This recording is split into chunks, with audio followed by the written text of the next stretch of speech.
My name is Julie. I currently work with my husband, Scott, at his family's small business. This business is managed by my father-in-law, Paul. It's a cozy place with about 5 employees. Paul doesn't get involved much in the daily work. Instead, Scott, who will soon take over as president, works hard. He looks for new clients and projects, showing his dedication to growing the business. When we have a big project, all the employees come together enthusiastically, creating a vibrant atmosphere. I have been working here for 12 years since I got married. Hey Julie, how long do you plan on clinging to our family business? My mother-in-law, Olivia, asked this as I came home early to make dinner, while Scott was still at the office. Olivia had retired from the business when Scott and I got married and seemed happy about her retirement. But now, with more free time, she often criticized me. "What do you mean by clinging?" I asked, trying to stay calm. Olivia sharply replied, "Exactly what it sounds like. You must have married Scott because you couldn't find a job anywhere else, and now you're just taking advantage of our company." I sighed to myself. These kinds of comments from her were becoming more common. When I married, I left my previous job and joined Scott's family business by choice, not because I was fired. For some reason, Olivia thought I was completely unskilled at my job. I said before that it's not that I couldn't work somewhere else. I chose to join Scott's company, I told her. But she answered dismissively, "I can see right through your real intentions." She thought she knew everything about me and walked back to the living room. However, the problems with my mother-in-law weren't just her words. She had quit her job promising to look after the house, but she never helped out. My father-in-law often asked her to do some chores since she was home all day, but she stubbornly refused, saying, "I've worked all my life, now it's the daughter-in-law's turn to do the housework." As a result, I usually ended up making dinner. Olivia seemed to make and eat her own lunch as she liked, but she never cleaned up afterward. Each day, as I returned for my errands, the sight of piled-up plates and utensils greeted me, stirring a mix of frustration and resignation within me. Gathering my courage, I decided to address this domestic issue one sunny afternoon. "Olivia," I began hesitantly, trying to sound as diplomatic as possible, "I've noticed the dishes often get left in the sink. It would be really helpful if you could tidy up after your meals. It's just a small request, but it would mean a lot to me." To my dismay, Olivia's response was far from understanding. Her eyes flashed with anger as she snapped, "Are you trying to give me orders in my own house? You're just a daughter-in-law. How dare you dictate what I should do?" Her sharp and unyielding words reminded me of the delicate balance in our family dynamics. "I wish Helen were here instead of you," Olivia continued, her voice laced with a mix of longing and bitterness. Helen, Scott's younger sister and my sister-in-law, was a spirited and ambitious woman. Our encounters had been limited to brief formal meetings, and she was notably absent from our wedding, having canceled at the last minute. I later learned from Scott that she had overindulged with friends the night before and was nursing a hangover, unable to attend. Despite this, Helen pursued her dreams fiercely, relocating to Jersey after her college graduation to dive into the bustling world of fashion design. In an attempt to change the subject, I mentioned Helen's hard work and dedication. "Helen's really making a name for herself in Jersey, working hard in her field," I said, hoping to ease the tension. However, Olivia's views on Jersey were negative. Jersey, that cold, impersonal city. It's no place for someone as warm-hearted as Helen. "And you're from Jersey too, aren't you? Now it all makes sense. You're always so distant towards me." Caught in this tiring conversation, I realized that if I didn't start preparing dinner soon, we'd be eating much later than usual. While dealing with my own frustrations, I managed to stay calm. "Mom, let's continue this conversation later. I need to focus on getting dinner ready, or we'll be eating quite late tonight." With some reluctance, Olivia finally went back to the living room, leaving me alone with my thoughts and the noise of the cooking utensils. Paul and Scott were both aware of Olivia's mistreatment towards me as a daughter-in-law and tried to intervene whenever they saw it happening. However, their efforts seemed to have little effect. Each time they confronted the situation, their faces showed concern and frustration, showing their desire to create harmony in our family.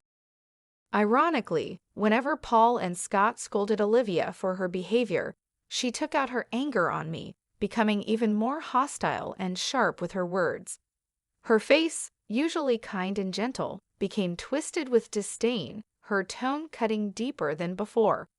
Although I had never been physically hurt, the emotional impact of Olivia's words was significant.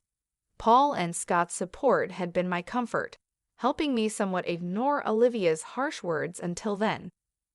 One morning, just after I had finished cleaning up from breakfast and was preparing to leave for work, something unimaginable happened.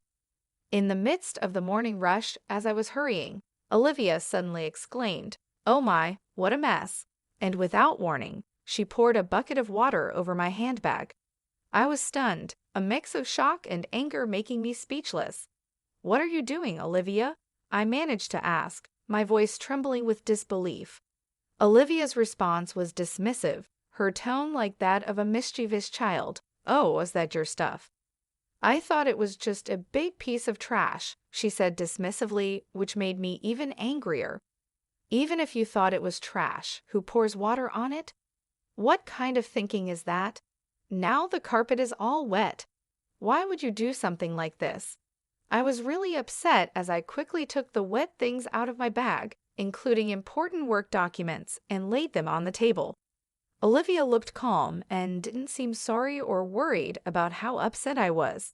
"Because you don't need to go to work anymore," she said coolly. I was shocked. In our living room, filled with morning light, I sat across from Olivia. Her face was colder and more determined than usual. It was as if she had made a decision that would change everything.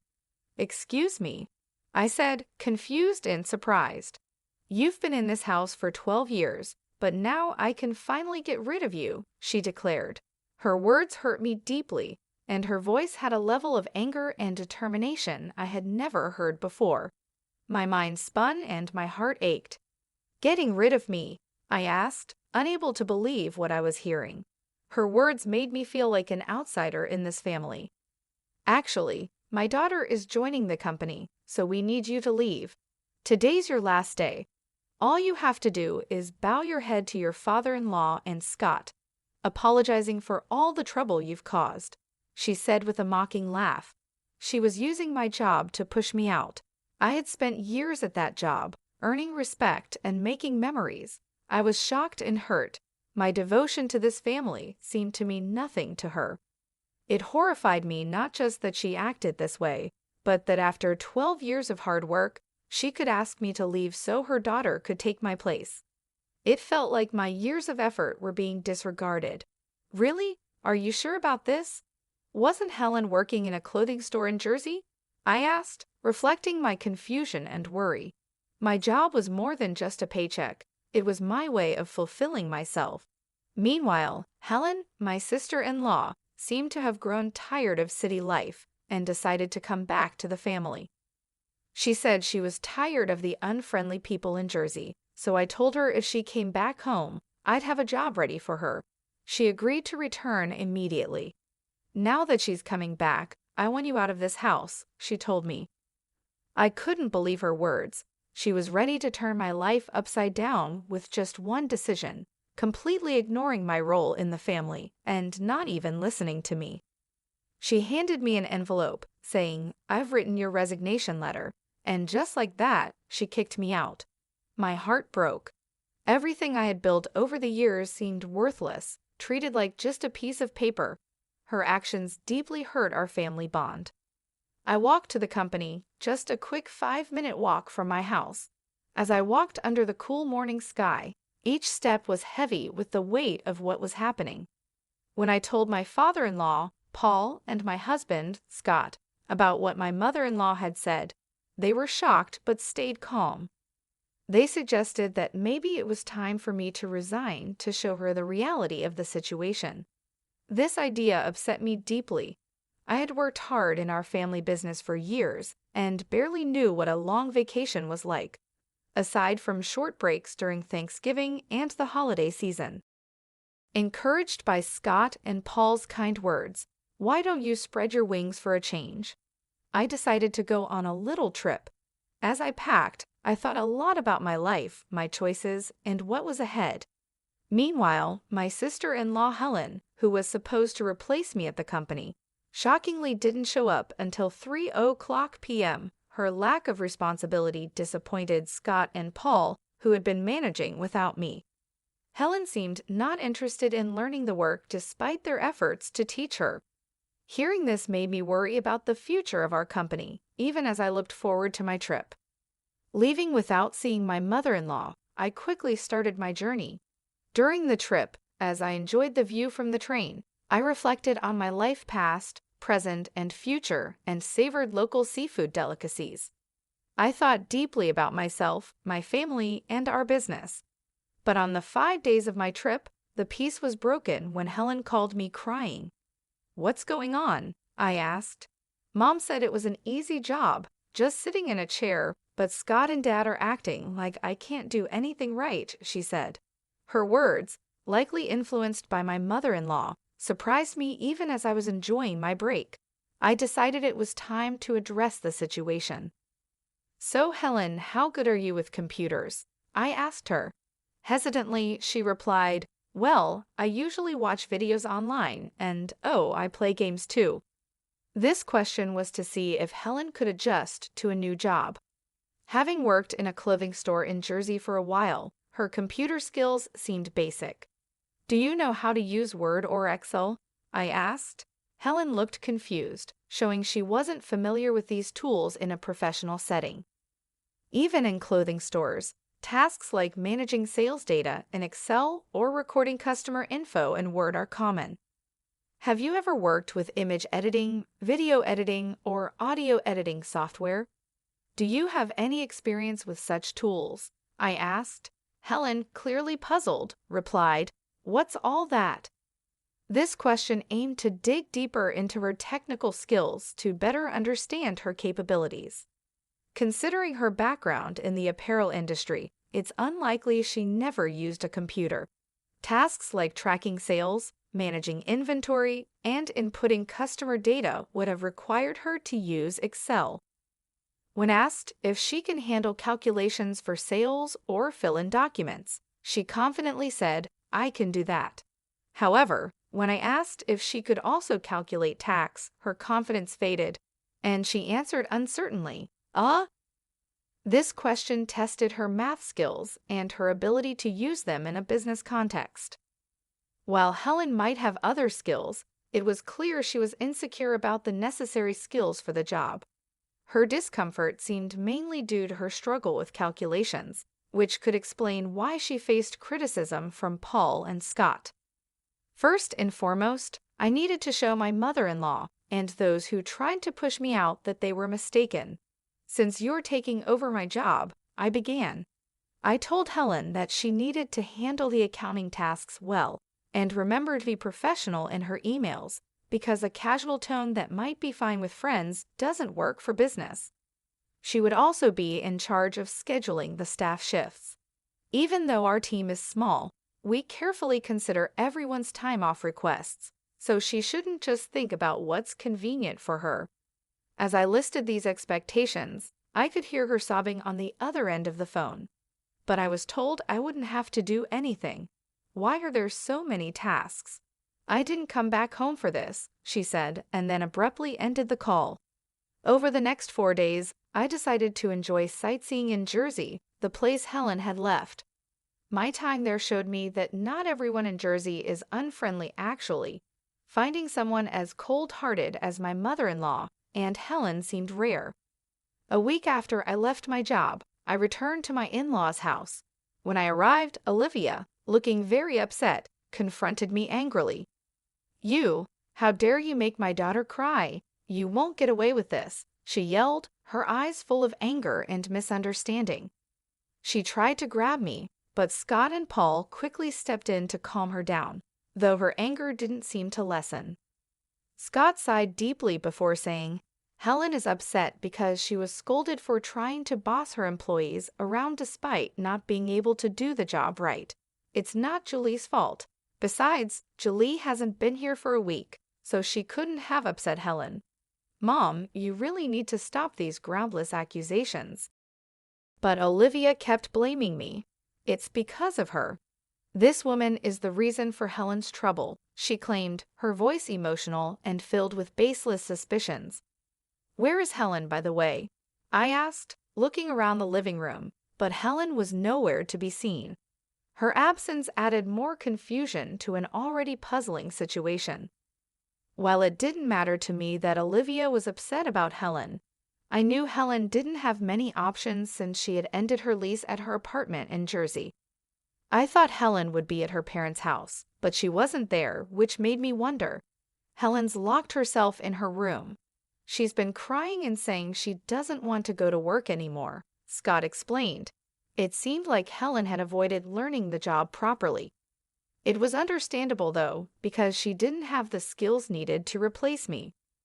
You've been turning Scott and Paul against me, haven't you? Otherwise, they wouldn't say the company ran better with you than with Helen, who can't do the job. Olivia accused me sharply. Her words were filled with long-standing misunderstandings and prejudices, leaving me completely baffled. She seemed to have always seen me as an opponent, her words reflecting years of wrong ideas. Scott let out a heavy sigh, his face showing his tiredness and frustration with the complicated emotions in our family. He had tried many times to clear up the misunderstandings among family members, but it didn't seem to work very well. Mom, I know it might sound odd coming from me, but Julie is truly exceptional at her work. She's certified in bookkeeping and her secretarial skills are top-notch. Moreover, she's studied Spanish and even has experience studying abroad. When it comes to dealing with multiple languages at our company, Julie handles everything, Scott said with a sense of pride.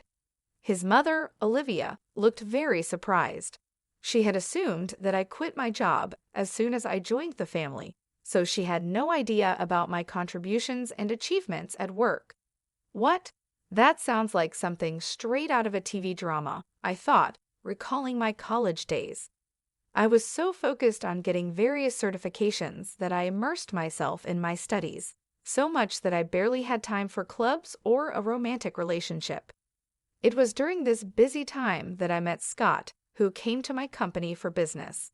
As I found myself sharing the story of how Scott and I first met, I realized that this wasn't what Olivia wanted to hear, so I quickly got back to the main point. In short, I was responsible for a lot of tasks at the company, from handling accounting to scheduling, working with other companies, and managing employee shifts. Thanks to that, I could reach out to other businesses for deals, making the work environment much more comfortable than when Olivia was around. Scott added this, leaving Olivia speechless in amazement. Just then, Paul, Scott's father, made a comment that surprised me. We're going to shut down the company soon, actually. Helen made a big mistake.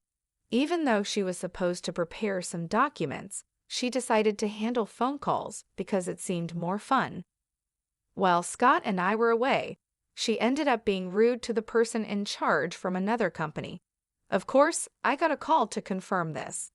Hearing this, I was so shocked that I instinctively covered my mouth with my hand.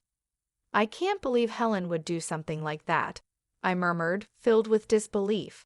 The thought that Helen's actions might lead to the downfall of our company went through my mind, filling me with dread. However, as I was lost in these anxious thoughts, the story took an unexpected turn. When I explained the situation, they suggested it might be time to end the family business. We had mentioned this to you before, right? About being absorbed by another company, they said. Then, the president of company stepped forward, saying he was interested if Julie and I were involved.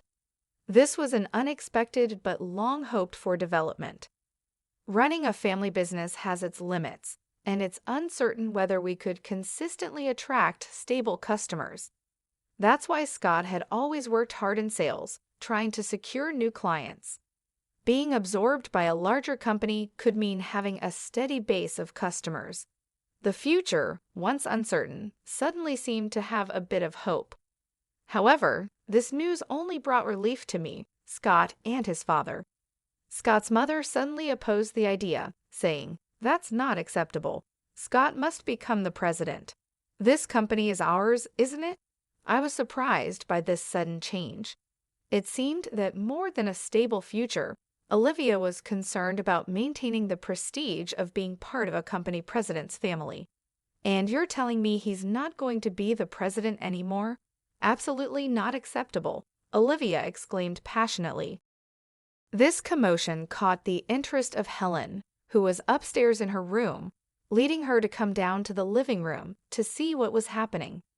In response to the chaos started by Olivia, Paul spoke up calmly but firmly, "I am divorcing you, so either way, you will no longer be part of this executive family. Not only have you not changed your attitude towards my son's wife, but you also neglect household chores. To top it off, you spend your days out with young men instead of being home. I have no intention of supporting such a wife any longer." This was news to both me and Scott. We were so shocked that we could only stare at Paul with wide eyes. It seemed he had planned to discuss divorce from the beginning, as he took out divorce papers and a photo of Olivia with a young man from the living room shelf, placing them on the table. "If you sign the divorce papers now and leave with your belongings, I won't ask for alimony. I know getting any money from you would be pointless anyway," Paul said. "So unfair. How can you say that? Haven't I been devoted to this house all these years?" Olivia protested. "Devoted to this house? Have you done any real housework in the last 12 years? Does spending someone else's money on young men count as devotion to the house?" Paul countered. It was the first time we saw him this angry. Seeing this, Helen, who had come down to the living room, was visibly shaking from shock. "Helen, you're part of this too. You came back home because you couldn't make it in Jersey, and now you can't find a job, but still act superior. In the end, you stopped working entirely. Who did you inherit this escapism from? It's time for you to leave this house too," he continued. Next, we saw Helen's shock and resistance. She believed she was an important member of the family, but the reality was different. "Wait a minute, Dad. Mom might be a lost cause, but I'm your precious daughter, right?" she said. The family conflict deepened as Helen tried to assert her place, revealing her betrayal towards her mother. "Helen, are you betraying me now?" Olivia exclaimed, feeling betrayed by her daughter at the last moment. However, as the two started to argue loudly, Paul sternly silenced them with a shout, "If I just kick you out, it'll cause trouble for everyone, so I've asked an acquaintance to take you in. They'll be here soon to pick you up. Get your minimum belongings ready." Left with no choice, Olivia and Helen began packing their belongings. Then, an acquaintance of Paul arrived to take Olivia and Helen away. The person who came to pick them up was running a factory with dormitories, and it seemed they would be working there. Meanwhile, Scott, Paul, and I talked to the employees about the company being absorbed and prepared for the busy days ahead for our future. Finally, I found out I was pregnant. When I told the president of Company A, he was delighted and promised to send someone to replace me, which was a huge relief. Currently, Scott and Paul are working even harder for the